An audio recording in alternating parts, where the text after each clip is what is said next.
Hello guys, nandito po tayo ngayon sa bahay ni ano pong pangalan niyo, nanay? Bienvenida po, Manila. Bienvenida. Bienvenida Mandilag, tapos Benji Mandilag. Benji Mandilag. Apo niyo po siya? Anak ko po siya. Anak niyo po. 33 na po siya sa May 30. Bali, dalawa na lang po kayo sa buhay. Paano po yung pangkabuhayan niyo po? Yung pang-araw-araw niyo po? Binibigyan naman po kami ng mga kapatid.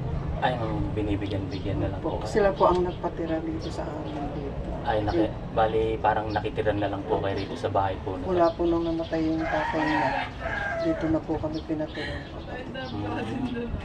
Asan po yung asawa niyo po? Asan? Patay na po. Patay na po. Nung po pong na 2013. Nung 13 po ng Nung 2013. 2013 po. Nakikitira kami dito. Yan po si nanay at saka si Benji. Benji.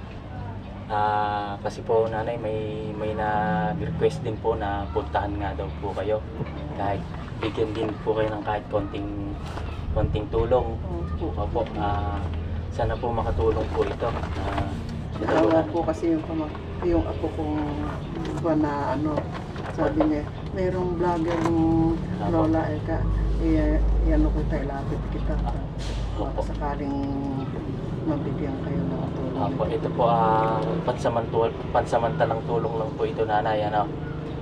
Galing din po ito sa sponsor po natin. Tapos pansamantala lang po ito pag may nagpaabot din po sa inyo ng tulong, nanay. Sana po may magpaabot din po sana ng tulong kay nanay at kay kuya. Kasi po dalawa na lang po sila sa buhay, wala na rin po silang pinagkukunan. Sa pang-araw-araw daw po nila binibigyan na lang din po sila ng mga kapatid para mabuhay din po. At guys, pakita ko na ako kay nanay, pakita ko lang po yung tinitira niyo po. Yes, ito yung bahay nila. Medyo madilim guys. Yan nga po, nanahan lang po ako ng ilaw ng kapatid ko. Bale, ito guys, ito yung tinitiran nila nanay. Dito po kami nakakiligang magpina. Ito po si nanay.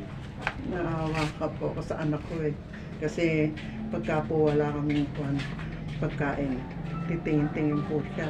Tapos bibigyan naman po ng mga pinsan ko.